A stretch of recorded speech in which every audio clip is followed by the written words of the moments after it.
subscribe, like, dan komennya ya. Ditunggu. Ya, kali ini saya akan membahas mengenai teks biografi. Ada yang tahu biografi itu apa? Ya, biografi itu adalah teks yang berisi riwayat hidup yang ditulis oleh orang lain. Kalau yang ditulis sendiri itu disebutnya autobiografi, ya. Autobiografi itu sering disebut dengan biografi faktual karena berdasarkan kisah nyata, berdasarkan pengalaman nyata yang ditulis oleh diri sendiri.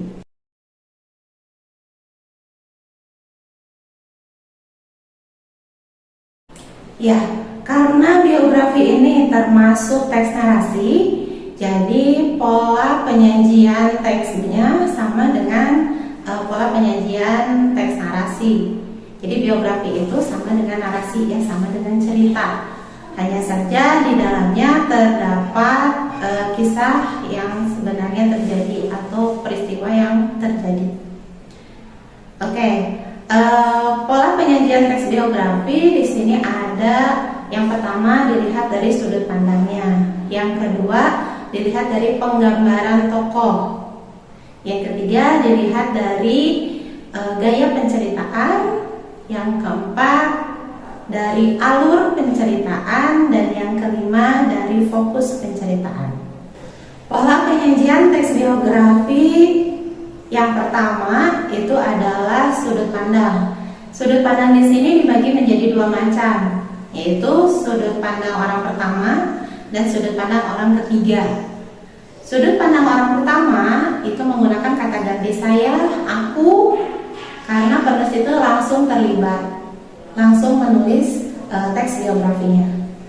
Kemudian sudut pandang orang ketiga itu menggunakan kata ganti dia, ia, beliau, atau mereka, karena si penulis di sini sebagai pengamat. Ya, pola penyajian teks biografi yang kedua itu adalah penggambaran tokoh. Penggambaran tokoh dibagi menjadi dua macam, yaitu secara deskripsi dan secara tidak langsung, ya.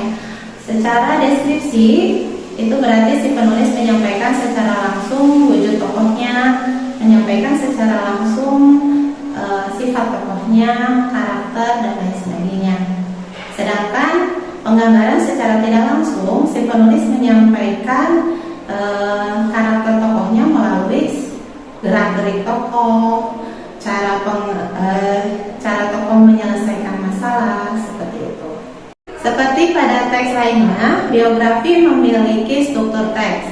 Ada 3 bagian dalam teks biografi. Di antaranya, yang pertama orientasi, yang kedua kejadian penting, dan yang ketiga reorientasi. Apa itu orientasi?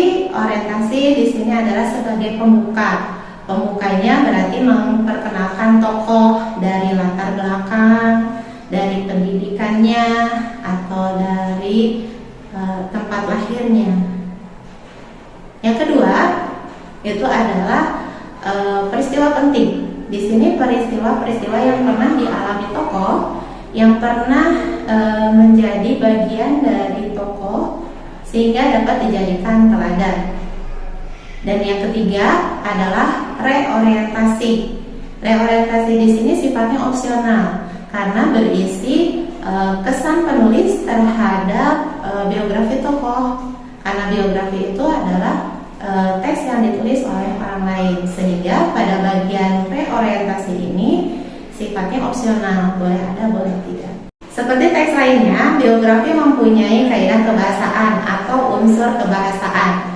Di antaranya yang pertama adalah kata kerja material, yang kedua kata kerja relasional, yang ketiga kata sifat, yang keempat konjungsi temporal, yang kelima keterangan waktu. Keterangan waktunya keterangan waktu lampau sudah terjadi. Kemudian pronomina dan kata ganti acuan. Ada yang tahu salah satunya? Oke, kita bahas satu-satu ya.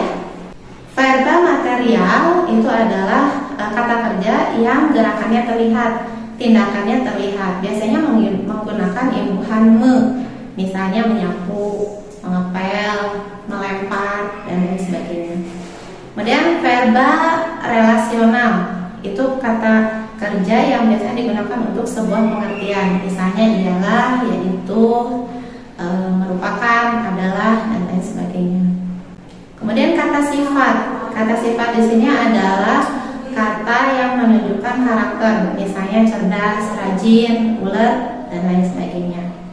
Kemudian ada konjungsi temporal. Di sini kata penghubung yang menunjukkan keterangan waktu atau urutan peristiwa. Misalnya pertama, mula-mula, sebelumnya, selanjutnya, dan lain sebagainya. Kemudian keterangan waktu. Keterangan waktu di sini menunjukkan waktu lampau yang sudah terjadi. Misalnya pada sore hari, pada suatu hari. Oke. Kemudian yang keenam ada pronomina. Pronomina adalah kata ganti orang. Kata ganti orang, misalnya kata ganti orang pertama, kata ganti orang ketiga. Dan kaidah bahasa yang terakhir yaitu adalah kata ganti acuan. Acuan itu biasanya yang menunjukkan. Nah, kata ganti acuan ini contohnya itu, ini, atau nya. Paham sampai sini? Oke, terima kasih. Mari kita simak contoh kalimat yang mengandung kaidah bahasa. Verba material, ibunya banting tulang membiayai kehidupan anaknya. Kata membiayai termasuk verba material. Habibie adalah salah seorang panutan dan menjadi kebanggaan bagi banyak orang di Indonesia. Kata adalah termasuk verba relasional. Sikap tegas dan memegang prinsip yang diyakini telah ditunjukkan Habibie sejak taman kanak-kanak. Kata tegas menunjukkan kata sifat.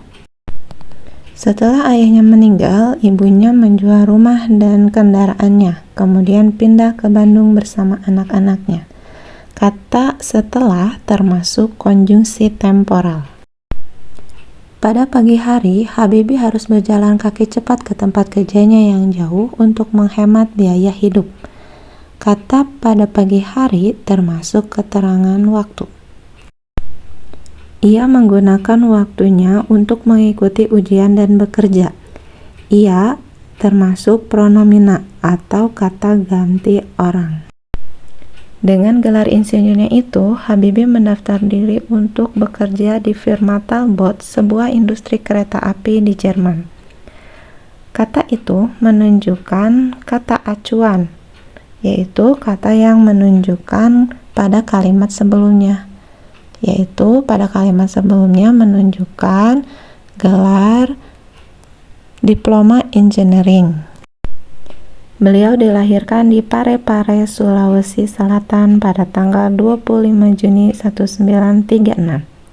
Kata dilahirkan termasuk kata kerja pasif karena berimbuhan di. Penulisan kata kerja pasif itu disatukan atau dirangkai. Nah, itu tadi adalah teks biografi, mulai dari pengertiannya, struktur, dan kaidah bahasanya. Demikian video kali ini. Jangan lupa ya, subscribe, like, dan komennya. Oke, bye-bye. Assalamualaikum warahmatullahi wabarakatuh.